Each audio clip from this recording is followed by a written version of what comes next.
প্রিয় শশা চাষী ভাই ও বন্ধুগণ, আসসালামু আলাইকুম।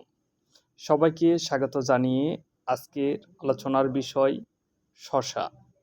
যিনারা শশা চাষ করতে ইচ্ছুক এবং রমজানকে টার্গেট করে শশা লাগাতে চাচ্ছেন, এখনই তিনারা বীজ পাতার কাঞ্চন শশা লাগাতে পারেন।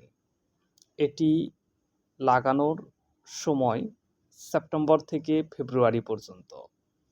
যিনারা বীজ পাতার কাঞ্চন শশা লাগাবেন তিনারা এক্ষুনি লাগাতে পারেন।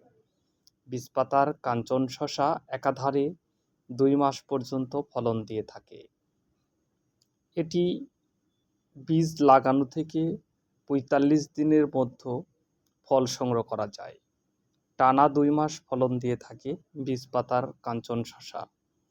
এটি 200 থেকে 300 গ্রাম পর্যন্ত ওজন হয়ে থাকে।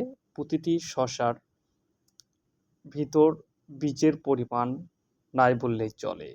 বীজ খুব ছোট থাকে এবং দেখতে খুব কচি মনে হয়। শশাটি গাঢ় সবুজ রঙের, দেখতে ঠিক দেশি শশার মতন, খেতে খুবই সুস্বাদু।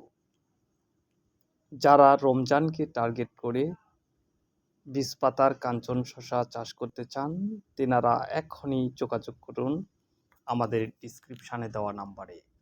আমরা ক্যাশ অন ডেলিভারি, বীজ হাতে পেয়ে টাকা দেওয়ার সুব্যবস্থা রয়েছে। আমরা সারা বাংলাদেশে ক্যাশ অন ডেলিভারিতে বীজ দিয়ে থাকি।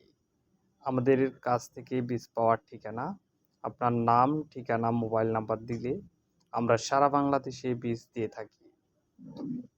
কাঞ্চন শশা অন্যান্য জাতের তুলনায় একটি অতুলনীয় এবং খুবই সুন্দর একটি জাত। এটি দেখতে যেমন সুন্দর, খেতেও তেমনই সুস্বাদু। আমাদের ভিডিওটি ভালো লাগলে অবশ্যই চ্যানেলটি সাবস্ক্রাইব করবেন, পাশে থাকবেন। সবাইকে ধন্যবাদ জানিয়ে শেষ করছি। আল্লাহ হাফেজ।